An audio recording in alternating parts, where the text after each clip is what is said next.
আসসালামু আলাইকুম ওয়া রাহমাতুল্লাহি ওয়া বারাকাতুহু। সুপ্রিয় দাখিল নবম শ্রেণীর সকল ছাত্রছাত্রীরা তোমাদেরকে জানাচ্ছি আমার প্রথম থেকে দশম শ্রেণীর সকল পড়ালেখা এখানে ইউটিউব চ্যানেলের পক্ষ থেকে অনেক অনেক শুভেচ্ছা এবং অভিনন্দন। তোমাদের খুব শীঘ্রই তোমাদের যে অর্ধবার্ষিক পরীক্ষা সেটা কিন্তু অনুষ্ঠিত হতে যাচ্ছে। তো আমি আজকে তোমাদের জন্য অনেকে কমেন্টে আমাকে জানিয়েছো সাজেশন কখন দিব, তো সাজেশনটা অলরেডি তৈরি করে ফেলেছি। আমি আজকে তোমাদেরকে যে আকাইদুর ফিকহ যে সাজেশনটা দিব এখান থেকে অবশ্যই তোমাদের পরীক্ষাতে কিন্তু কমন থাকবে। তো আমি আগে এখানে লিখে রাখি, তোমরা একটু মনোযোগ দিয়ে দেখো। তোমাদের যে পরীক্ষাতে এমসিকিউ থাকবে, এমসিকিউ কিন্তু তোমাদের 40 থাকবে, ঠিক আছে?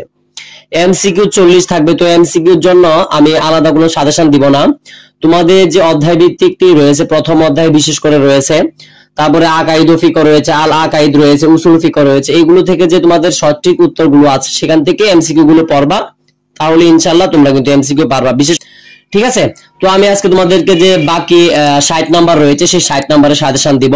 তোমরা ভালো করে তোমরা ভিডিওটা থামিয়ে খাতায় লিখে রাখবে এবং তোমরা তোমাদের বইয়ে অথবা গাইডে দাগিয়ে নেবে। আশা করি আমি যে সাজেশনটা আজকে দিব এখান থেকে তোমাদের পড়লে অবশ্যই তোমাদের পরীক্ষায় কমন আসবে। তো দেখো এখানে আমি প্রথমে যে খ বিভাগ রয়েছে এখানে তোমাদের পরীক্ষাতে লিখতে হবে মোট একটা প্রশ্নের উত্তর দিতে হবে। 10 নাম্বার থাকে তোমাদের এটাতে, 10 নাম্বার, ঠিক আছে? তো একটা নাম্বার 10 নাম্বারের জন্য আমি এখানে দেখো 4টি লিখেছি। তোমরা অবশ্যই স্ক্রিনশট মেরে রেখে দাও, আশা করি, ঠিক আছে?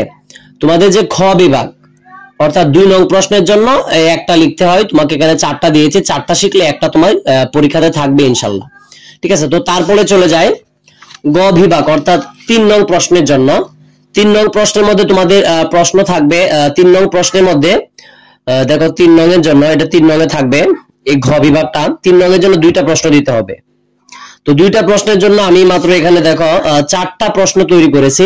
এই 4টা প্রশ্ন যদি তুমি ভালো করে পড়ো তাহলে কিন্তু তুমি পরীক্ষায় 2টা খুব অনায়াসে দিতে পারবে এবং গুরুত্বপূর্ণ, যেমন দেখো এখানে দিয়েছে তোহারত, এগুলো যদি দেখো তাহলে কিন্তু হয়ে যাবে। দেখো আমি দিচ্ছি, তোমরা এগুলো ভিডিও থামিয়ে একটু কষ্ট করে লিখে নিবে। দেখো আমি এখানে বেশি একটা ফাঁক দিতে পারিনি কারণ খাতাটা খুব ছোট ছিল। তোমরা এগুলো স্ক্রিনশট মেরে খাতায় তুলে তারপরে এগুলো লিখে শিখে নিবে, যাতে এগুলো থেকে কিন্তু তোমাদের পরীক্ষায় আসবে। আমি আবারও বলছি, এগুলো থেকে তোমাদের পরীক্ষায় কিন্তু থাকবে খুবই সংক্ষিপ্ত আকারে। মাত্র 4টা দিয়েছে, 4টা যদি পড়ো তোমাদের পরীক্ষায় 2টা কমন ইনশাআল্লাহ থাকবেই থাকবে। তো দেখো এখানে কিন্তু তোমরা 20 নাম্বার পেয়ে যাবা, ঠিক আছে? এখানে 20 নাম্বার। 3 নং প্রশ্নের মধ্যে 2টা প্রশ্নের উত্তর দিতে হবে, 20 নাম্বার পরীক্ষাতে থাকবে 3টা। তো তারপরে চলে যায় ঘ বিভাগ, এটা তোমাদের 4 নং প্রশ্ন থাকবে। তো 4 নং প্রশ্নে থাকবে তোমাদের ঘ বিভাগ, এখান থেকে তোমাদের একটা উত্তর দিতে হবে আর এটা থাকবে তোমার 4 নং প্রশ্নের মধ্যে থাকবে এটা, ঠিক আছে? তোমাদের 4 নং এ থাকবে কিন্তু এটা উসুলে ফিকহ যেটা রয়েছে 4 নং এ। মোট আমি এখানে দেখো 4টা দিয়েছি, খলিফা খস দিয়েছি যেমন। তো এখানে তুমি যদি 4টা পড়ো আমি আশা করি এই 4টা থেকে তোমাদের পরীক্ষায় একটা কমন থাকবেই থাকবে। তো এগুলো তোমরা অবশ্যই খাতায় তুলে রাখো, ঠিক আছে? এছাড়াও যদি তোমাদের কোনো প্রশ্ন থেকে থাকে অবশ্যই কমেন্টে জানাবে। এছাড়াও তোমাদের সামনে যে আরবি পরীক্ষাগুলো হবে, তোমাদের আরবি প্রথম পত্র রয়েছে, আরবি দ্বিতীয় পত্র রয়েছে, কুরআন মাজিদ রয়েছে, হাদিস শরীফ রয়েছে, সবগুলো নিয়ে ইনশাআল্লাহ আমি সাজেশন দিয়ে দিব, সমস্যা নেই। তোমরা আজকে যে সাজেশনটা দিচ্ছি এটা ভালো করে শেষ করার চেষ্টা করো। তো তারপরে দেখো সর্বশেষ না, এটা উম নাম্বার, এটা তোমাদের থাকবে পরীক্ষাতে 5 নং এ। 5 নং এ থাকবে, নাম্বার থাকবে কিন্তু ভাই এটাতে 10 নাম্বার থাকবে, এখানে একটা উত্তর দিতে হবে। তো দেখো আল আখলাক থেকে আমি এখানে তোমাদের জন্য 4টি প্রশ্ন করেছি। 4টি প্রশ্ন যদি তুমি ভালো করে শিখো আমি আশা করি এখান থেকে তোমাদের একটি প্রশ্ন কিন্তু পরীক্ষায় আসবেই আসবে। তো আমার এই সাজেশনটাকে খেলায় তোমরা নষ্ট করবে না, অবশ্যই ভালো করে পড়ে তোমাদের পরীক্ষার জন্য প্রিপারেশনটা ভালো করে নেবে আমি আশা করি, আর এখান থেকে তোমাদের কমন থাকবে।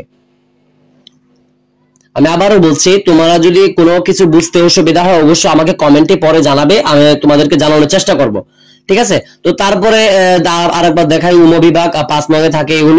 এগুলো পড়লে তোমাদের যথেষ্ট, এগুলো একটু খাতায় লিখে রাখবে। তো সর্বশেষ যে তোমাদের 6 নং অর্থাৎ যে 60 নাম্বার রিটেন থাকে, 60 নাম্বার রিটেনের মধ্যে এই দেখো 6 নং 10 নাম্বার, ঠিক আছে? এটাতে তোমাদের মধ্যে ভাই থাকবে 10 নাম্বার।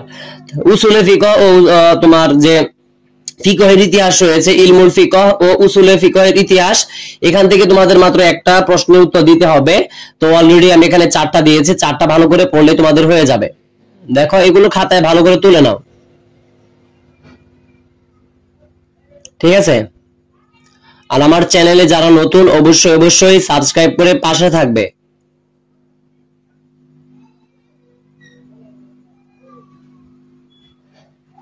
তো আশা করি তোমরা আমার ভিডিওটা দেখেছো, বুঝতে পেরেছো। এছাড়াও দেখি, দাঁড়াও একটু,